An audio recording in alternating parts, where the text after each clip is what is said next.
Let's continue our chapter protection of crops. अभी तक हमने पानी दे दिया है क्रॉप के अंदर, अब हमें उन्हें प्रोटेक्ट करके रखना है फ्रॉम वीड्स। देखते हैं वीड्स से हम कैसे उन्हें प्रोटेक्ट करके रख सकते हैं। Weeds are the undesirable plants that grow along with the main crop plant in the field. Weeds क्या है? Undesirable plant है। Undesirable मतलब जिनकी हमें जरूरत नहीं है, हमने उन्हें ग्रो नहीं किया है, बट वो ग्रो हो जाते हैं किसके साथ? हमारी मेन क्रॉप के साथ। कहाँ पर? फील्ड में। Grass, amaranthus and the wild oats are some common weeds. ये क्या है? ये ग्रास, अमार्थमस, ये कुछ कॉमन वाइल्ड ओट्स, ये क्या है? कॉमन वीड्स हैं जो किसी भी प्लांट के साथ ग्रो करना स्टार्ट कर देते हैं। अब हमें क्यों इन्हें प्रोटेक्ट करके रखना है, देखते हैं। These weeds have to be removed as they compete with the crop plant for nutrient, water, sunlight and space. अब सोचें आप, आपकी क्लास में 40 स्टूडेंट्स हैं और अगर 80 को बिठा देंगे तो कंपटीशन होगा ना जगह में बैठने के लिए, ठीक है? तो वही चीज़ क्रॉप के साथ भी होती है। क्रॉप के अंदर क्या होता है, वो भी जो ये वीड्स हैं वो भी, उन्हें भी ग्रो करना है, तो सनलाइट, वाटर, न्यूट्रिएंट और जगह, सभी चीज़ें वो प्लांट से compete करके ले लेते हैं। तो अगर उन्हें सब दे देंगे तो हमारी क्रॉप पूरी खराब हो जाएगी, क्रॉप को कुछ नहीं मिलेगा। They reduce the yield of the crop plant. इससे क्या होता है, हमारी क्रॉप प्लांट की जो यील्ड है वो बहुत कम हो जाती है। They grow very quickly and may be toxic for animals and human beings. अब इनकी खासियत ये है कि बहुत जल्दी बड़े हो जाते हैं, बट ये टॉक्सिक होते हैं, मतलब नुकसानदेह होते हैं एनिमल्स के लिए भी, साथ में ह्यूमन बींग्स के लिए भी। They may also spread pest and disease to the main crop. और साथ में इनमें अगर कीड़ा लग गया है तो वो पेस्ट मतलब कीड़ा लगना होता है, और अगर कीड़ा लग गया तो पूरी मेन क्रॉप में भी कीड़ा लग जाता है और हो सकता है उससे कोई डिजीज भी हो जाए। इसलिए इंपॉर्टेंट है कि हम इन्हें टाइम से पहले या जैसे ये ग्रो करना स्टार्ट हो रहे हैं उस टाइम इन्हें रिमूव कर दें। Ways to remove weed. अब वीड्स को आप कैसे रिमूव कर सकते हैं? The process of removing weeds from the crop field is called weeding. ऐसी प्रोसेस जिसमें आप रिमूव कर रहे हैं वीड्स को क्रॉप फील्ड में से, उसे क्या कहा जाता है? वीडिंग कहा जाता है। Method of removing weeds are discussed below. अब आपको मेथड पता चलेंगे यहाँ पर कौन कौन सी मेथड हम यूज कर सकते हैं। पहली है फिजिकल और मैकेनिकल मेथड। फिजिकल मतलब इंसान खुद ही कर रहा है, ठीक है? Weeds are manually pulled out from the ground. हाथ से वीड्स को निकालें ताकि वो वहां पर कुछ रहे ही नहीं, इंसान को खुद सेटिस्फेक्शन भी रहेगा कि हाँ हमने सारी वीड्स निकाल दी है। They can be remove using हो और ट्रोवेल और अ हरो। आप खुरपी का यूज करके भी निकाल सकते हैं, ठीक है? या फिर आप कोई भी टूल यूज करके उसको निकाल सकते हैं। They can also be removed by plugging the land before sowing, which will uproot the weeds. और जब सो कर रहे हैं आप, उससे पहले लैंड को प्लग करना जरूरी है। प्लगिंग कर लिया आपने तो क्या होगा, वो रूट्स के साथ ही बाहर आ जाएंगे, उनके रूट्स भी अंदर नहीं रहेंगे, और जब रूट्स अंदर नहीं रहेंगे तो नया प्लांट ग्रो होना स्टार्ट नहीं होगा। तो पहली मेथड तो होगी फिजिकली। नेक्स्ट है केमिकल मेथड, मतलब अल्टीमेटली नाम से पता चल रहा है केमिकल्स का यूज होगा। The weeds can be killed by spraying certain chemicals called weedicides are also called herbicides, ठीक है? वीडीसाइड्स के आप केमिकल्स मार्केट में अवेलेबल होते हैं, उन केमिकल्स को आप डाल दें तो वो वीड्स मर जाएंगे।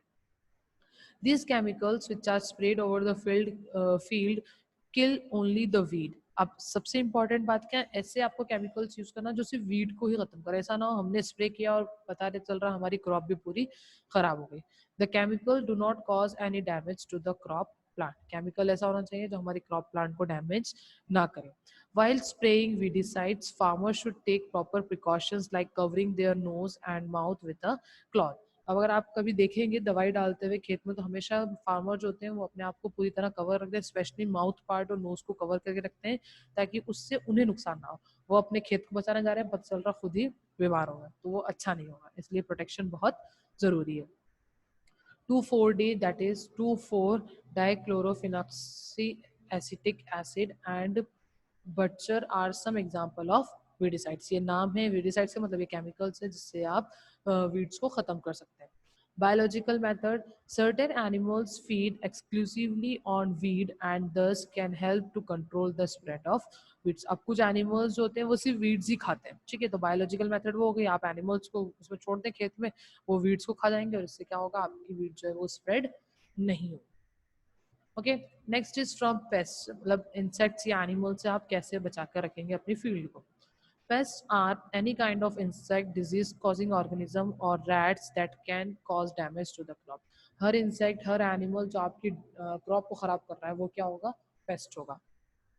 सम natural ways to protect plant. Natural ways देखें आप क्या है, To keep stray animals away from the crop, a fence can be built all around the field. या तो आप पूरी हर तरफ फेंसिंग करवा दें, मतलब बॉर्डर्स बनवा दें, फेंसिंग जालियां लगवा दें, ताकि वहां पर प्लांट के अंदर कोई एनिमल जा ही नहीं पाएगा. जब एनिमल कोई जाएगा नहीं तो हमारी क्रॉप को खराब नहीं करेगा. Plant can be damaged by various bacterial and fungal diseases. The disease crop can be burned so that the disease do not spread to the healthy crop. अब हमने बड़े एनिमल से तो बचा लिया, अब छोटे जो बैक्टीरिया और फंजाई है उनका क्या करेंगे, फंगल इन्फेक्शन क्या करेंगे, वो तो फेंस से भी वो रुकने वाले नहीं, वो तो सॉइल के अंदर मिक्स हो जाते हैं. तो उसके लिए क्या कर सकते हैं, आप क्रॉप को बर्न कर सकते हैं, डिजीज क्रॉप को जला दें सिर्फ, तो आपकी मेन क्रॉप तो बच जाएगी, सिर्फ डिजीज क्रॉप वहां से हट जाएगी. ठीक है. Deep plugging can kill the eggs of various insects and paste. Deep plugging मतलब अच्छी तरह प्लगिंग करें, ताकि जो सॉइल का रोटेशन है वो अच्छा अगर होगा तो जितने भी एग्स होंगे जो इंसेक्ट्स और पेस्ट के वो खत्म हो जाएंगे. Sowing disease-resistant variety of seeds protect the plant from various diseases. Seed से आपने अगर डिजीज रेजिस्टेंस लिए होंगे तो डिजीज लगेगी नहीं और प्लांट आपका अच्छा होगा. Bird can be kept away by installing scarecrows or by netting the farm. अब बर्ड्स से अगर बचाना है तो स्केयर क्रो मतलब ऐसे आपने देखे होंगे, ये तो कॉमनली लगाए जाते हैं खेतों में ताकि बर्ड्स कोई ना आए, या फिर नेट लगा सकते हैं जिससे आपकी क्रॉप जो है वो पूरी तरह सेफ रहेगी. Growing healthy plant is a natural way of keeping the paste away. आपको अगर हेल्दी प्लांट ग्रो कर रहे हैं तो नेचुरली पेस्ट जो है वो उससे दूर रहते हैं. Unhealthy plants are always targeted and so they should be removed as soon as they are spotted in the farm. Unhealthy plant अगर जैसे कि कुछ होते हैं ना, बीमार बहुत से लोग बहुत जल्दी बीमार हो जाते हैं, और कुछ हेल्दी रहते हैं उनको सर्दी जुकाम भी नहीं होता. तो वही होता है, हेल्दी अगर कोई चीज़ रहेगी, आप हेल्दी अगर ईट कर रहे हैं तो आपको कोई डिजीज नहीं होगी, और अगर आप अनवांटेड चीज़ें ईट कर रहे हैं तो आपको डिजीज होगी. वही चीज़ प्लांट में भी होती है. अगर सीड हेल्दी होता है, प्लांट हेल्दी होता है, तो उसको कोई भी चीज़ अफेक्ट नहीं करती है, और अगर प्लांट अनहेल्दी है तो उसे कोई भी चीज़ इजिली टारगेट कर लेती है. Other methods to protect crop. अब कुछ और मेथड्स भी हैं, देखिए उससे क्या होता है. पेस्टिसाइड्स हैं, जैसे these are chemicals that kill only the pest and do not harm the crop plant. Pesticide है, ये केमिकल है जो सिर्फ पेस्ट को किल करते हैं, हमारी क्रॉप को हार्म नहीं करते. They are generally dissolve in water and spread using hand sprayers. अब इसको पानी के अंदर घोल लिया जाता है और उसको इजीली फील्ड के अंदर स्प्रे कर दिया जाता है, हाथों से स्प्रे किया जाता है. ठीक है. इंसेक्टिसाइड्स हैं, these are chemicals that kill only the insects. अब इंसेक्टिसाइड है, पेस्टिसाइड मतलब पेस्ट को किल करते हैं, इंसेक्टिसाइड मतलब ये सिर्फ इंसेक्ट को ही किल करते हैं. BHC that is benzene hexachloride और gammexane methionine and dimecron are some commonly used insecticide. ये इंसेक्टिसाइड के नाम है, मोस्टली BHC यूज किया जाता है क्योंकि इजीली अवेलेबल होता है ये. When large area have to be covered, these are spread using low-flying aircraft. Low-flying aircraft से जैसे कि aircraft spraying insecticide on, जो ज़्यादा ऊंचे नहीं उड़ते ना, उन क्राफ्ट्स का यूज कर लिया जाता है. किस लिए? इंसेक्टिसाइड को स्प्रे करने के लिए. Next is rodents. Rodenticides. Rodenticides देखें क्या होता है. These are chemicals that kill rodents. ये ऐसे केमिकल्स हैं जो रोडेंट्स को किल करते हैं. Using pesticide is easy and effective method to kill pest quickly. These are easy to store and use. ये easy होते हैं स्टोर करने के लिए, पेस्टिसाइड से पेस्ट easily kill हो जाते हैं. In spite of these advantages, one should remember that all pesticides are toxic and should be used with caution. आप कोई भी केमिकल अगर यूज कर रहे हैं तो एक चीज का ध्यान रखें कि वो हार्मफुल हो सकते हैं. उसके एडवांटेजेस तो बहुत सारे हैं बट वो हमारे लिए हार्मफुल हो सकते हैं, इसीलिए जब भी आप उसे यूज करें तो प्रिकॉशंस लेकर ही यूज करें. Farmers should take extreme care while spraying them on the field. अगर फार्मर हैं तो आपको बहुत ज़्यादा केयर करना चाहिए, बहुत ध्यान से उसको स्प्रे करें फील्ड में. These chemicals easily pollute the soil and water bodies and eventually become a part of the food chain. अब ये पानी के साथ मिक्स हो जाते हैं, जैसे पहले बताया था, केमिकल पानी के अंदर अगर नहीं मिलते हैं तो सॉइल के ऊपर की लेयर बन जाते हैं, या सॉइल भी डैमेज हो जाता है उससे, और पानी अगर आता है तो पानी के साथ वो बह जाते हैं, तो आसपास के एरिया को ख़राब कर देते हैं, रिवर्स और लेक्स को ख़राब कर देते हैं. तो इससे क्या होता है, ये हमारी वाटर बॉडीज में मिल जाते हैं और हम एवेंचुअली हमारे फूड चेन का पार्ट बन जाते हैं. It can affect all life forms on earth and cause various health related issue. ये लाइफ फॉर्म को, हमारे अर्थ पर जो लाइफ फॉर्म है उसे अफेक्ट कर सकता है बहुत ज़्यादा, और ये रिलेट बहुत सारे हेल्थ इश्यूज भी क्रिएट हो जाते हैं. ठीक है. Next is harvesting. हार्वेस्टिंग का मतलब होता है क्रॉप पक चुका है आपका, अब उसे आपको कट करना है. Harvesting is the process of cutting and collecting the mature crop from the field. Mature crop को फील्ड से अलग करने को क्या कहा जाता है? हार्वेस्टिंग. कट करने को क्या कहा जाता है? Harvesting. It can be done manually using sickle और by a machine called harvester, या तो हाथों से करते हैं इसको या फिर हार्वेस्टर मशीन होती है उससे कट किए जाते हैं पूरी क्रॉप को। The harvested crop has the grain attach to the chaff and they have to be separate. अब हार्वेस्टेड क्रॉप के ऊपर क्या होता है, जो दाने होते हैं उनके ऊपर कवर होता है, मतलब उसे कहा जाता है काफ, जो छिलका होता है, ठीक है, उस काफ को अलग किया जाता है, तो उसको भी अलग करना बहुत जरूरी है। This process of separating the grains from the chaff is known as threshing. और जब आप काफ को अलग कर रहे हैं सीड से तो उसे क्या कहा जाता है, threshing. This can be done manually by beating the harvested crop on a hard surface और by letting animals such as buffaloes walk over them. या तो आप इसको हाथ से कर सकते हैं जैसे यहाँ पर बता रखा है, या फिर एनिमल को इसके ऊपर चला दें, तो जैसे ही वो इसके ऊपर चलेंगे तो सारे काफ क्या होंगे, अलग हो जाते हैं। In large farm a machine called thresher is use. Farms के अंदर जो बड़े बड़े खेत होते हैं वहां पर तो थ्रेशर ही यूज किया जाता है। A modern farm machine called combine does both harvesting and threshing function। अब ये combine मशीन है, ये क्रॉप को काटती भी जाती है और साथ में उसको काफ से अलग भी करती जाती है। तो जिसके पास अगर ज़्यादा पैसा होता है तो वो combine को ही परचेस कर लेते हैं, और खेत ज़्यादा होते हैं तो वो यही यूज़ किया जाता है, ठीक है। नेक्स्ट आता है आपका, the grain has to be separated from the chaff and is done by process of winnowing. अब ग्रेन भी है कुछ, जैसे कि जिसके पास ज़्यादा इनकम नहीं होती है, खेत छोटे होते हैं, तो वो मैन्युअली भी इसे करते हैं, तो उसे कहा जाता है winnowing. In this method, the grains are dropped from a height. As the grain are heavier, they fall straight to the ground, while the husk, being lighter, blow away and form a separate heap at some distance। अब इसको हाथों से किया जाता है, manually किया जाता है, इसको ऊंचे से खड़ा होकर, जैसे आप पिक्चर में देख सकते हैं विनोइंग में, हवा से क्या होता है, कचरा दूर हो जाता है और जो सीड है वो सीधे सीधे नीचे गिर जाता है, ठीक है। नेक्स्ट आता है, कटिंग हो गई, अब हमें स्टोर करके रखना है इस क्रॉप को।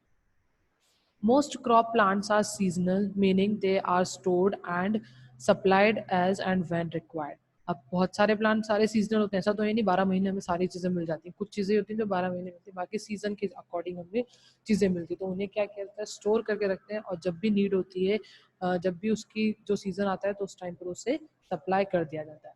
Cereals and pulses can be stored for a much longer time as compared to fruits and vegetable which have a shorter shelf life। ठीक है, अब सीरियल्स और पल्सेस मतलब जैसे गेहूं और दालें जो होती हैं घर में भी हमारे पूरे साल की आती हैं, ठीक है, गेहूं स्पेशली पूरे साल का लाया जाता है, ऐसा तो है नहीं बार बार जाके 10-15 किलो लेकर आ रहे हैं, तो उससे क्या होता है, उसे आप पूरे साल तक या बहुत लंबे समय तक उसे स्टोर करके रख सकते हैं। बट फ्रूट्स और वेजिटेबल्स हमें खरीदना पड़ते हैं बार बार, क्योंकि वो खराब हो जाते हैं, वो अगर आप फ्रिज में भी रख रहे हैं उसे तो भी वो पूरी तरह से खराब हो जाते हैं। क्यों खराब हो जाते हैं, क्योंकि उनकी सेल्फ लाइफ जो है वो बहुत शॉर्ट होती है। Cereals and grains are dried properly in sunlight before storing. Cereals और ग्रेन को पूरी तरह सुखाया जाता है धूप में स्टोर करने से पहले। Any moisture content in the grain can lead to the growth of microorganism and molds and can destroy the entire produce। अगर थोड़ी सी भी नमी अगर किसी भी क्रॉप में रह जाती तो वहाँ पर माइक्रो ऑर्गेनिज्म की ग्रोथ स्टार्ट हो जाती है, और जब माइक्रो ऑर्गेनिज्म ग्रो होना स्टार्ट हो जाते हैं तो आपकी पूरी क्रॉप को वो खराब कर सकते हैं, पूरे जो प्रोड्यूस है आपका उसे पूरा डिस्ट्रॉय कर सकते हैं। These are stored in gunny bags made of jute or in metallic bins। Ghani bags आपने सभी देखे हैं, ठीक है, ये होते हैं मेटालिक बिन्स, मतलब लंबे लंबे डिब्बे होते हैं, उसमें भी आप इसको रख सकते हैं। Dried neem leaves are also added to the grains to keep away insects and worms. Dry neems भी डाली जाती हैं ताकि इससे क्या हो, आप अपने क्रॉप क्रॉप जो है आप उसको सेफ करके रखें, किससे, माइक्रो ऑर्गेनिजम्स या इंसेक्ट से। Large gunny bags filled with grains are stored in godowns or granaries and in grain silos। ठीक है, गोडाउंस में रखे जाते हैं या फिर ग्रेन सिलोज, ये ऐसे होते हैं ग्रेन सिलोज। इसके अंदर ग्रेन्स होते हैं, यहाँ पर दरवाजा होता है, खोलो आप जितना ज़रूरत होती है उतना निकाल सकते हैं, ठीक है। तो इसमें भी ज़्यादा अगर क्वांटिटी में बनाना है तो उसे स्टोर करना बहुत ज़रूरी है। The granaries have to be neat, clean and free from moisture with proper doors to prevent entry of rats। granaries जो होती है उन्हें बहुत ज़्यादा साफ चाहिए, साफ होना चाहिए, वो वहाँ पर कोई मॉइस्चर नहीं होना चाहिए, प्रॉपर डोर्स होना चाहिए ताकि रैट की एंट्री वहाँ पर ना हो। मतलब ऐसा नहीं हो कि दरवाज़ा खोल के चले गए आप, सारे रैटों ने हमला कर दिया सारी proper. This have to be checked periodically to avoid loss of grains. और इसको प्रॉपरली चेक करना पड़ता है ताकि आप अगर गलती से भी वहाँ पर माइक्रो ऑर्गेनिज्म या कुछ ग्रो हो चुका है तो आप उसे साफ कर लें, और अगर चेक नहीं करोगे पूरे साल के लिए ऐसे रख दोगे तो आप उसको फिर यूज नहीं कर सकते। These are also figmented regularly to ensure better storage, और इन्हें रेगुलरली चेक करना पड़ता है, ऊपर नीचे करना पड़ता है ताकि इसका स्टोरेज जो है वो बेटर रहे। कोल्ड स्टोरेज मतलब ठंड में रखना, ठीक है, किसी चीज़ को लो टेम्परेचर पर रखना। Storing done at very low temperature is use to store fruits and vegetables. Fruits और वेजिटेबल्स को स्टोर करने के लिए मोस्टली, जैसे हम भी घर में फ्रूट्स और वेजिटेबल्स कहाँ रखते हैं, फ्रीजर में रखते हैं ना, हमारे रेफ्रिजरेटर में रखते हैं। क्यों रखते हैं? ताकि वो जल्दी खराब ना हो। It increases shelf life and retain their nutrient value for longer period. थोड़े टाइम के लिए उनकी न्यूट्रिएंट वैल्यू बढ़ जाती है, मेंटेन रहती है, साथ में सेल्फ लाइफ थोड़ी बढ़ जाती है। It also stops the action of enzymes and prevent there spoilage. अब जब बहुत ज़्यादा ठंडी जगह होती है तो वहाँ पर भी एंजाइम्स या जो माइक्रो ऑर्गेनिज्म है वो वर्क नहीं कर पाते, वो ग्रो नहीं कर पाते, इससे वो स्पॉइलेज नहीं होता, मतलब वो फ्रूट और वेजिटेबल खराब नहीं होते। Meat, fish, eggs and various dairy products are also stored in this way. Meat, fish और एग्स को भी इसी तरह स्टोर किया जाता है, जिसमें कि क्या होता है, कोल्ड स्टोरेज होता है, ठंड में रखा जाता है ताकि वहाँ पर नुकसान ना हो। Now last topic of the chapter is animal husbandry. ठीक है, ये अभी तक हमने क्रॉप के बारे में सब कुछ देख लिया, स्टोरेज भी कर लिया उसका, ये हमारी क्रॉप पूरी स्टोर हो गई है। अब एक और टॉपिक था हमारा इस चैप्टर का, होता है animal husbandry. The branch of science that deals with breeding and raising of domestic animal on a large scale is known as animal husbandry। ऐसी साइंस की एक ब्रांच है जो क्या बताती है हमें, ब्रीडिंग बताती है, मतलब ग्रोथ करवाना किसकी, डोमेस्टिक एनिमल्स की लार्ज स्केल पर। लार्ज स्केल वैसा नहीं, दो चार, बहुत ज्यादा एनिमल जब हम ब्रीडिंग करवाते हैं तो उसे कहा जाता है animal husbandry. Man is an omnivorous and animal have been an integral part in man's civilization। Man क्या है, omnivore है, मतलब हम प्लांट और एनिमल दोनों ही ईट करते हैं। कुछ लोग ईट करते हैं, कुछ नहीं ईट करते, बट आपको कॉमनली omnivore ही कहा जाता है। तो एनिमल जो है हमारे लाइफ का बहुत बड़ा पार्ट है। We get many kinds of food item from animals. हम अगर एनिमल को ईट नहीं करते तो क्या वो एनिमल के जो प्रोडक्ट होते हैं उससे तो ईट करते हैं ना। एनिमल से जो हमें फूड आइटम्स मिलते हैं वो तो हम ईट करते ही है। Here are some of the product obtained from animal. अब हमें एनिमल से क्या क्या मिलता है वो देखते हैं। Milk producing animals called milch animals. Milk producing animals को क्या कहा जाता है, milch animals. It includes cows, buffaloes and goats. Cow, buffalo और गॉट होती है, ठीक है, जहाँ इससे हमें दूध मिलता है। Milk is use to prepare variety of products such as butter, ghee, curd, cheese and cream. अब हम चाहे एनिमल को ईट नहीं करते बट मिल्क तो हम ड्रिंक करते ही हैं, साथ ही में हम बटर भी खाते हैं, घी भी खाते हैं, कर्ड भी खाते हैं, चीज भी खाते हैं, क्रीम भी खाते हैं, तो मतलब उसके लिए एनिमल की रेयरिंग करना बहुत जरूरी है। Poultry, poultry include birds such as hen, ducks, ग्रीज एंड टर्की। ठीक है, ये बर्ड्स के नाम है, हैंड, डक, ग्रीज and turkey. We get eggs and meat from them which are good source of protein. अगर आपको प्रोटीन रिक्वायरमेंट अपनी बॉडी में अच्छी करना है तो आप एग और मीट खा सकते हैं, जिससे कि आपकी प्रोटीन का सोर्स होता है वो आपको प्रोटीन अच्छा मिलेगा। They are raised in poultry farms. और उन्हें कहाँ रेस किया जाता है, पोल्ट्री फार्म्स में रेस किया जाता है। यहाँ पर ये पिक्चर बनी हुई है। Now fisheries, fisheries are place where fish are rear. Fisheries, fish भी बहुत इंपॉर्टेंट है हमारे लाइफ में, तो उनको रेयर करने को क्या कहा जाता है, फिशरीज कहा जाता है। We get fish from both marine and fresh water sources. हमें फिश जो है दोनों तरह से मिलती है, मतलब कि नमक के पानी से भी मिलती है और फ्रेश वाटर से भी मिलती है। They are a rich source of protein, vitamin and minerals. ये बहुत इंपॉर्टेंट सोर्स हैं किसके, प्रोटीन्स, वाइटामिन और मिनरल्स के। Fishing is a major source of income for 14 million people in India. Fishing एक बहुत बड़ा सोर्स है इनकम का, कितने लोगों के लिए, 14 मिलियन पीपल के लिए, सिर्फ इंडिया के ही, तो वर्ल्ड के तो और भी ज्यादा होंगे। Fish farming on a large scale is also known as pisciculture. और फिश फार्मिंग को जब बहुत बड़े स्केल पे किया जाता है तो उसे कहा जाता है पिसी कल्चर। ठीक है, the rearing of honey bees on a large scale to obtain honey is called apiculture. Honey भी हमें चाहिए होता है, ठीक है, तो रेयरिंग जब आप हनी बीज को ग्रोथ करवा रहे हैं लार्ज स्केल पे तो उसे कहा जाता है apiculture. Honey contains sugar, water, minerals, and vitamins. It is commonly used in Ayurvedic treatment and is also used as sweetener. अब हनी के अंदर क्या होता है, शुगर, वाटर, मिनरल और विटामिन प्रेजेंट होते हैं जो हमारी बॉडी को जरूरत है जिसकी, और इसका मोस्टली आयुर्वेदिक ट्रीटमेंट में यूज किया जाता है। ठीक है, तो इसलिए हनी बीज की रेयरिंग भी बहुत जरूरी है। That's all in the chapter. Thank you.